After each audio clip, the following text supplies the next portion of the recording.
देखिए, वीडियो बनाने में थोड़ा मेहनत लगता है, इसलिए अगर अच्छा लगे तो लाइक कीजिए, सब्सक्राइब कीजिए और जो पढ़ने वाला बच्चा है उसको भेजिए ताकि उसका मदद हो सके। धन्यवाद। चलिए अब शुरू करते हैं। देखिए अब इस वीडियो में आप अगला देखिए। अब पीएच मान से पढ़ना है। सबसे पहले पीएच किसको कहते हैं? तो पीएच बोलते हैं हाइड्रोजन आयनों की सांद्रता को। ठीक है, हाइड्रोजन आयन का सांद्रता जितना ज़्यादा होगा पीएच मान उतना ज़्यादा, जितना कम ज़्यादा, कम ज़्यादा, ऐसे होता है। ठीक है, तो देखिए पीएच मान इधर आने पर पीएच मान होता कितना है, 1 से लेकर 14 तक एक स्केल पर लिखा जाता है। ठीक है, 1 से लेकर 14 तक लिखा रहेगा। और अगर हम इस साइड आ रहे हैं तो पीएच वैल्यू क्या होगा, घट रहा है। और जितना कम पीएच वैल्यू उतना ज़्यादा अम्लीय, क्योंकि इधर आने पर देखिए यह लिखा तीर का निशान ऐसे है, मतलब इधर आने पर अम्लीयता बढ़ेगी। तो जितना इधर आएंगे उतना ज़्यादा अम्लीय होगा। और सबसे ज़्यादा अम्लीय कहाँ पड़ेगा, 1 पर। सबसे ज़्यादा अम्लीय 1 पर, यानी सबसे ज़्यादा अम्लीयता 1, जिसका मान 1 होगा वो सबसे ज़्यादा अम्लीय। और सबसे ज़्यादा क्षारीय कहाँ पर होगा, 14 पर। सबसे ज़्यादा क्षारीय 14 पर। ठीक है, तो अम्लीयता और क्षारीयता समझ में आया। जैसे कि अगर किसी विलयन का पीएच मान 14 दिया रहेगा तो क्या होगा, प्रबल क्षार, प्रबल क्षार। और किसी विलयन का पीएच मान 1 होगा तो क्या होगा, प्रबल अम्ल, प्रबल अम्ल। अगर किसी विलयन का मान 7 होगा, 7, तो ये क्या होगा, उदासीन। 7 होगा तो उदासीन। ठीक है, पानी का पीएच मान कितना होता है, 7, तो पानी क्या है, उदासीन। हाइड्रोक्लोरिक अम्ल का पीएच मान जो कि अमाशय में पाया जाता है उसका पीएच मान कितना होता है, 1 या 1.5, तो वो क्या होगा, प्रबल अम्ल यहाँ पर होगा। और जितना इधर आएंगे उतना पीएच वैल्यू घटेगा और अम्लीयता बढ़ेगा। अगर पूछेगा पीएच वैल्यू का मान बढ़ाने पर अम्लीयता क्या होती है, अगर आपसे क्वेश्चन पूछेगा पीएच वैल्यू बढ़ाने पर अम्लीयता क्या होती है, तो पीएच वैल्यू बढ़ाने पर अम्लीयता क्या होगी, अम्लीयता घटेगी और क्षारीयता बढ़ेगी। देखिए जितना ज़्यादा पीएच वैल्यू उतना ज़्यादा क्षारीय मान, और जितना कम पीएच वैल्यू उतना ज़्यादा अम्लीय, याद रहेगा। तो देखिए शुद्ध जल का पीएच मान 7, शुद्ध जल का पीएच मान 7, आंसू का पीएच मान 7.4, ये चार्ट आप याद कर लीजिएगा। ठीक है, अमाशय का पीएच मान 1, नींबू का रस का 2.5, सिरका 3। अम्लीय है कि ना सिरका, सिरका भी अम्लीय है, नींबू का रस भी अम्लीय है। अमाशयी रस जो कि हाइड्रोक्लोरिक अम्ल पाया जाता है वो भी अम्लीय, पसीना भी थोड़ा थोड़ा अम्लीय। अम्लीय वर्षा का पीएच मान 5.6। ठीक है, जब जब वर्षा के जल का पीएच मान 5.6 हो जाता है तब वो मतलब अम्लीय वर्षा होने लगती है। ठीक है, पेशाब का पीएच मान 6, दूध का 6.5, ठीक है, खून का 7.5। तो बताइए तो खून अम्लीय है या क्षारीय है, खून थोड़ा सा क्षारीय है, 7.5, थोड़ा ही ना क्षारीय है। प्रबल क्षार है या दुर्बल क्षार, तो दुर्बल क्षार, क्योंकि ये थोड़ा सा ही क्षारीय है। उदासीन से थोड़ा सा ही ना ज़्यादा है, 7.4, तो दुर्बल क्षार है। समझ में आया ना। तो पीएच वैल्यू से ऐसे पहचानने आ जाएगा। और ये पूरा चार्ट आप याद कर लीजिएगा।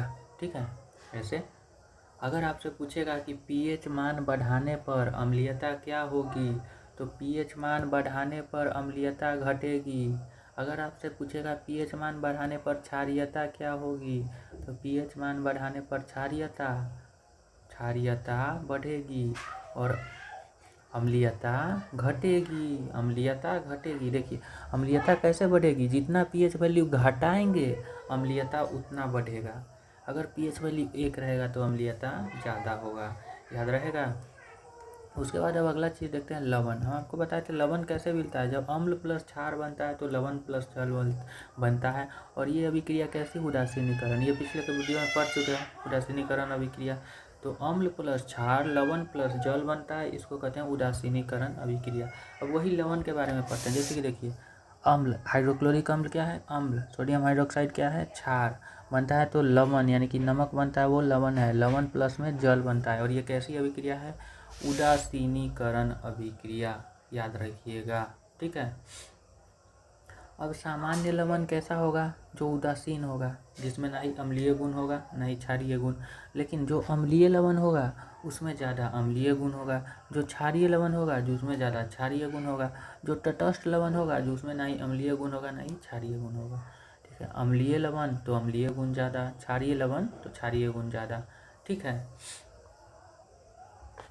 देखिए अगर आपसे पूछेगा कि दैनिक जीवन में पीएच का क्या महत्व है, तो आपको पता होगा हम पेट में हाइड्रोक्लोरिक अम्ल पाया जाता है और जिसका पीएच मान क्या होता है, लगभग 1 या 1.5। तो हमारे पेट का पीएच मान हमेशा कितना रहेगा? 1। लेकिन जब किसी कारण से अगर पीएच मान बढ़ने लगेगा तो हम क्या बोले हैं? देखिए ध्यान से देखिए, पीएच मान 1 है हमारे पेट का, पीएच मान बढ़ने लगेगा यानी कि क्षारीयता बढ़ेगी। पीएच मान बढ़ाएंगे तो यानी कि क्षारीयता बढ़ेगी। तो देखिए हमको क्षारीय पेट हमारा बहुत ज़्यादा अम्लीय होना चाहिए, कम से कम 1 होना चाहिए, पेट का पीएच मान लगभग 1 होना चाहिए। लेकिन मान लीजिए पेट का पीएच मान हो गया लगभग 4, पेट का पीएच मान लगभग हो गया 4, तो हम क्या करेंगे? उसमें क्षार मिलाएंगे और फिर से पीएच मान घटा के 1 करेंगे। क्षार ही ना मिलाना पड़ेगा, और कैसा क्षार? दुर्बल क्षार मिलाएंगे, दुर्बल क्षार। तो इसलिए हम जो गोली खाते हैं वो क्या रहता है? एंटा एसिड। एंटी मतलब उल्टा, तो एंटा एसिड मतलब एसिड को ख़त्म करेगा। तो उसमें क्या रहता है? क्षारीय गुण रहता है। क्या रहता है? क्षारीय गुण रहता है। एंटा एसिड में अधिकतम होता है मिल्क ऑफ मैग्नीशिया। ठीक है, एंटा एसिड। तो पेट की अम्लीयता को दूर करने के लिए किस चीज़ का प्रयोग किया जाता है? तो एंटा एसिड, याद रहेगा। फिर उसके बाद दांत जो होता है ना, मुंह का पीएच मान होता है 5.5। मान लीजिए अगर मुंह का पीएच मान 5.5 से कम हो जाएगा ना, तो क्या होगा? दंत क्षरण स्टार्ट हो जाएगा। ठीक है, इनामेल क्षतिग्रस्त होने लगेगा। तो जो टूथपेस्ट रहता है वो हल्का क्षारीय होता है। ठीक है, तो वो क्या करता है? मान लीजिए मुंह का पीएच मान 5.5 से कम हो गया, तो 5 से कम हो गया तो अम्लीय हो गया, उसमें क्षार मिला के फिर से 5.5 कर देंगे। समझ में आ गया? तो मुंह के पीएच मान को कम करने के लिए जो टूथपेस्ट जो हम यूज करते हैं वो कैसा होता है? क्षारीय होता है। टूथपेस्ट क्या होता है? क्षारीय होता है। थकान के समय हमारे मांसपेशियों में क्या बन जाता है? लैक्टिक अम्ल। तो वो क्या होता है? अम्लीय होता है कि ना? अच्छा बताइए, मिट्टी का पीएच मान कितना होता है? मिट्टी का पीएच मान 7 होता है। कितना होता है? 7। अगर मिट्टी का पीएच मान 7 से कम या ज़्यादा हो जाएगा तो क्या उसकी क्षारीयता या अम्लीयता बढ़ जाएगी? हो जाएगी ना? तो मिट्टी का जो होता है ना, अम्लीय मान मान लीजिए कम हो गया, अम्लीय मान मान लीजिए कम हो गया, तो मिट्टी की अम्लीयता को नियंत्रित करने के लिए उसमें मिलाया जाता है चूना, कैल्शियम कार्बोनेट। ठीक है, क्या मिलाया जाता है? चूना। और चूना क्या होता है? क्षारीय। ठीक है, जो कि फिर अम्ल और क्षार मिलकर फिर उदासीन कर देता है। ठीक है, मिट्टी जब अम्लीय हो जाता है तो उसका पीएच मान नियंत्रित करने के लिए उसमें क्षार यानी कि चूना, कैल्शियम कार्बोनेट डाल देते हैं। ठीक है, वो अम्लीयता को ख़त्म कर देता है। ठीक है, तो ये सब चीज़ भी छोटा छोटा चीज़ याद रखिएगा। तो लवण हम पहले से आपको बता दिए हैं, लवण अम्ल प्लस क्षार मिलकर लवण प्लस जल बनाता है, पिछले वीडियो में पढ़ लिए हुए हैं। अब कुछ लवण सब है ना उसके बारे में पढ़ेंगे। ठीक है, सामान्य लवण हम आपको बता दिए हैं जिसमें अम्लीय और क्षारीय कोई गुण नहीं होगा। अम्लीय लवण जिसमें ज़्यादा अम्लीय गुण होगा, क्षारीय लवण जिसमें ज़्यादा क्षारीय गुण होगा। इसका एग्जाम्पल यहाँ पे तो एक एक दिया गया है, ये अपना देख लीजिएगा। ठीक है, अब कुछ उपयोगी लवण हम देखेंगे। उपयोगी लवण जैसे कि सोडियम क्लोराइड NaCl, उसका फॉर्मूला कथी होता है? NaCl। ये सारा चीज़ का भी आप छोटा छोटा नोट्स बना लीजिएगा।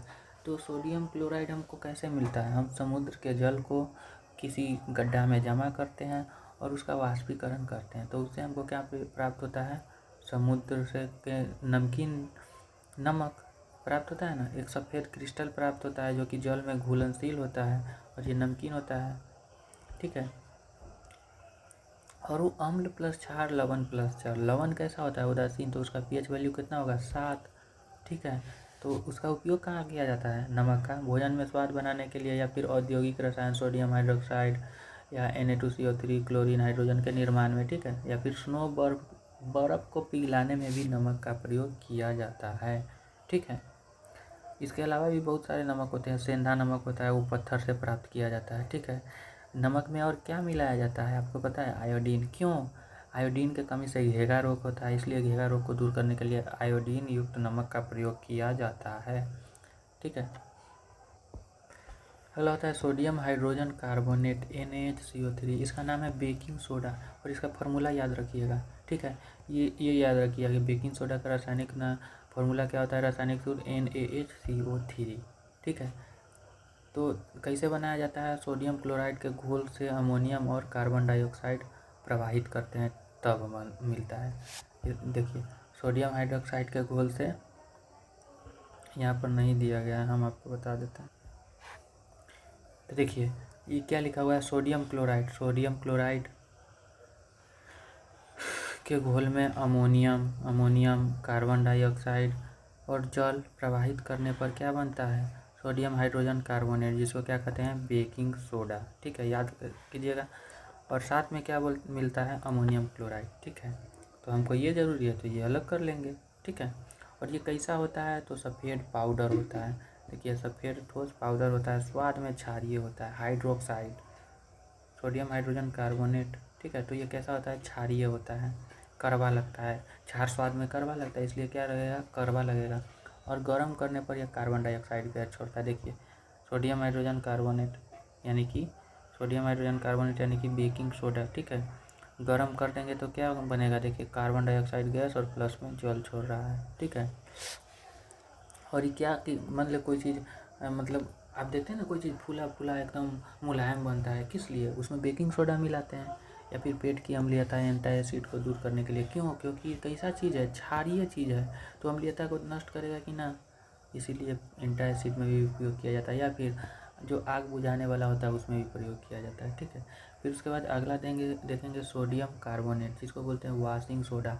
इसका फॉर्मूला भी याद कर लीजिएगा। Na2CO3 के साथ 10 गो जल ज़्यादा जल है, इसलिए इसका नाम वॉशिंग सोडा रहता है। ठीक है, ऐसे फार्मूला मतलब याद रखने के लिए ट्रिक के हिसाब से 10 गो जल है, ज़्यादा जल है तो वॉशिंग सोडा। ठीक है, Na2CO3 प्लस में इंटू में 10H2O तो वॉशिंग सोडा।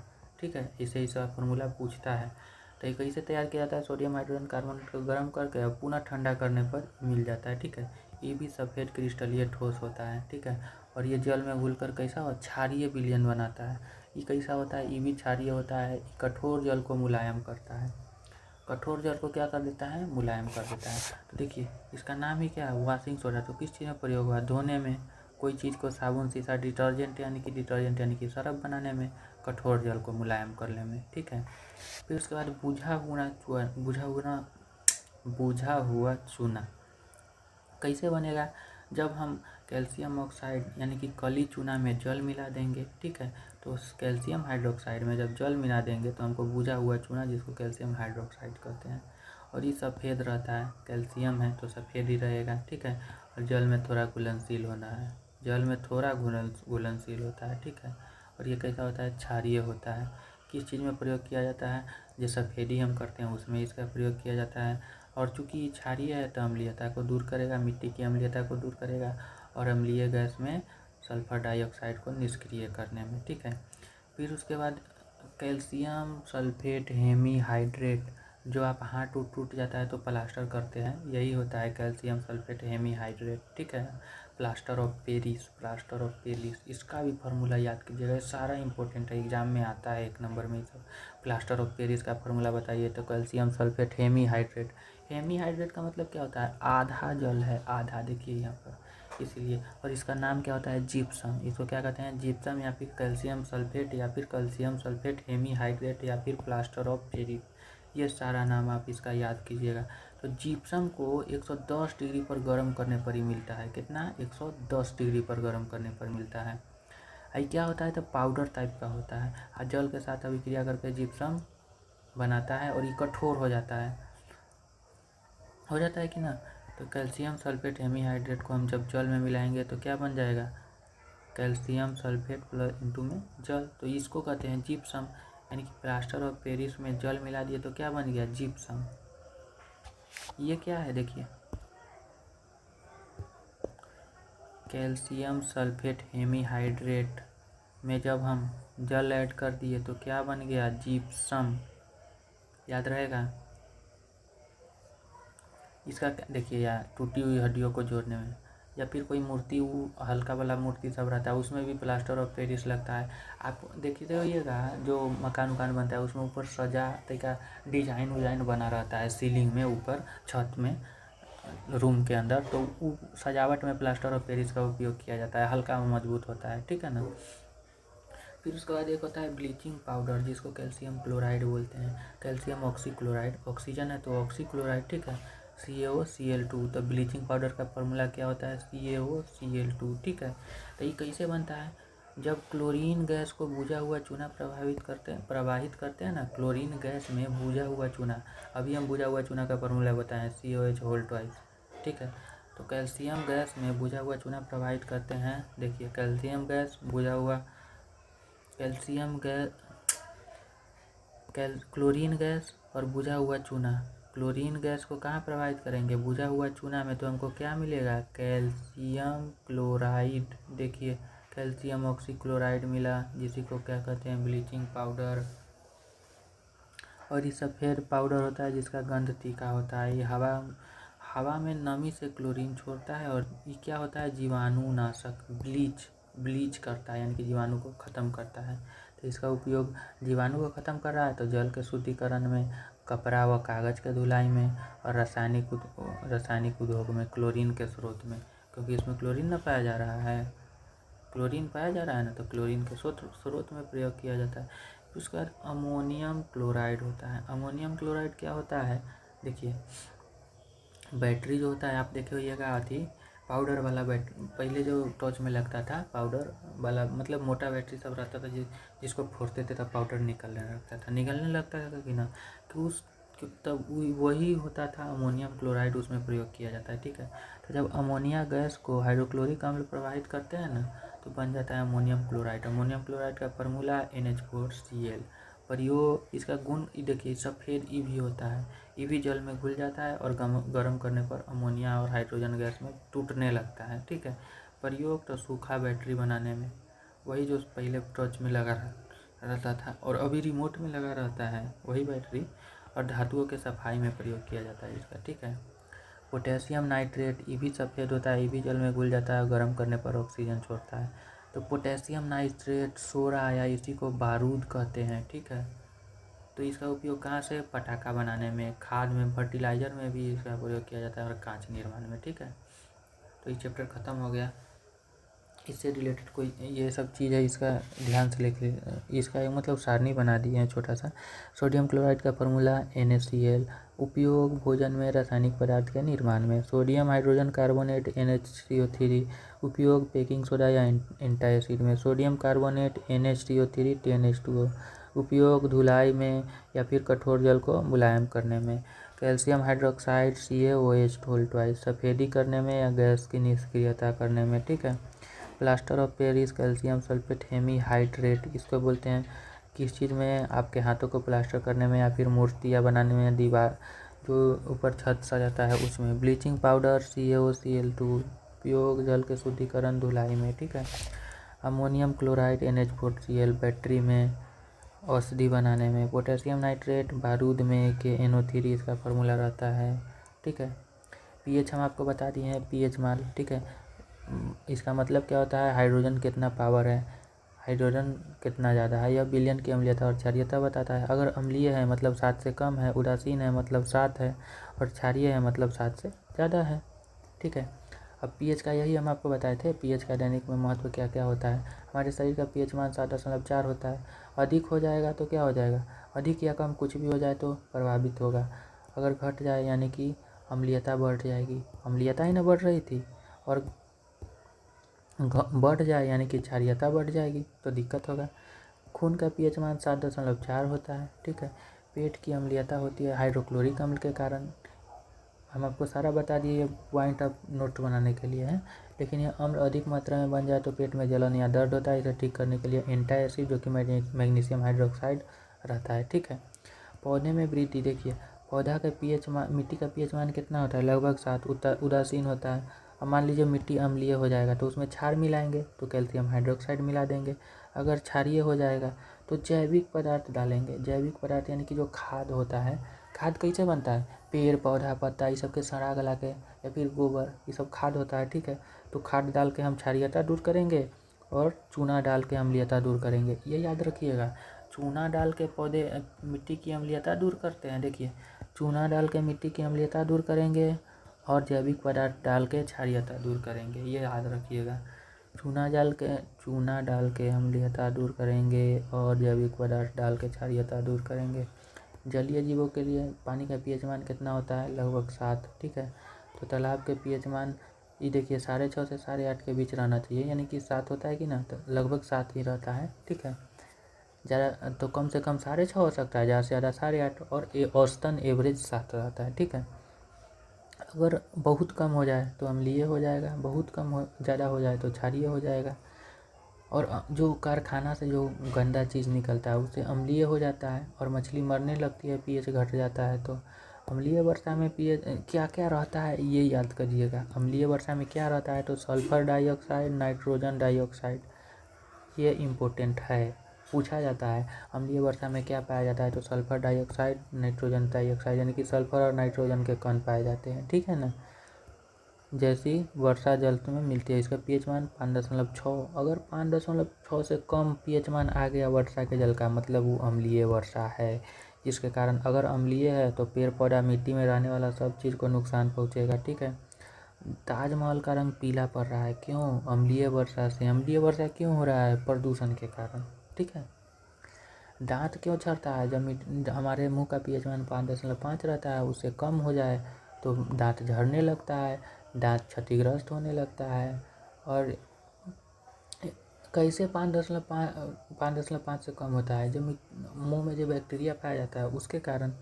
तो इसीलिए हम क्या करते हैं, टूथपेस्ट जो होते हैं वो क्या होता है, क्षारीय प्रवृत्ति का होता है। टूथपेस्ट क्षारीय होता है जो अम्ल को निष्क्रिय कर देता है, ठीक है। मधुमक्खी या चींटी के डंक में फॉर्मिक अम्ल, ये फॉर्मिक अम्ल का फार्मूला याद कर लीजिएगा, HCOOH। फॉर्मिक अम्ल का फार्मूला HCOOH। मधुमक्खी या चींटी के डंक में पाया जाता है फॉर्मिक अम्ल, ठीक है। Sodium hydrogen carbonate. अब फॉर्मिक अम्ल है तो इसको उदासीन करने के लिए क्षार मिलाएंगे, तो साबुन रगड़ लेंगे। जहाँ पर मधुमक्खी काटा है वहाँ पर साबुन रगड़ो या फिर सोडियम हाइड्रोजन कार्बोनेट रगड़ो, तो क्षारीय है तो अम्ल प्लस क्षार मिलकर उदासीन हो जाएगा, ठीक है। अब ये अब छोटा सा चीज़ है, आप ये याद कर लीजिएगा। मानव रक्त का पीएच मान 7.4। पेट का एंटासिड द्वारा अम्लीयता नियंत्रण। पेट का पीएच मान लगभग कितना होता है, 1.5 या फिर 1, हाइड्रोक्लोरिक अम्ल के उपस्थिति के कारण, ठीक है। उसके बाद मिट्टी का पीएच मान कितना होता है, लगभग 7, ठीक है। मिट्टी का पीएच मान लगभग 7। जलीय जीव 6.5 से 8.5 में रहना आवश्यक रहता है, ठीक है। उससे 6.5 से कम होगा तो अम्लीय हो जाएगा, 8.5 से ज़्यादा होगा तो क्षारीय हो जाएगा। दांत 5.5 रहता है पीएच मान, उससे कम होगा तो अम्लीय हो जाएगा। उसको दूर करने के लिए टूथपेस्ट में क्षारीय टूथपेस्ट होता है, ठीक है। अम्लीय वर्षा 5.5 या 5.6 से कम होने पर पीएच मान, पानी का पीएच मान 5.6 से कम होने पर अम्लीय वर्षा होगा। चींटी के डंक में क्या पाया जाता है, फॉर्मिक अम्ल। उसको दूर करने के लिए हम साबुन रगड़ते हैं जो कि क्षारीय होता है, ठीक है। ये चैप्टर ख़त्म हुआ। अगर अच्छा लगे तो लाइक सब्सक्राइब कीजिए, धन्यवाद।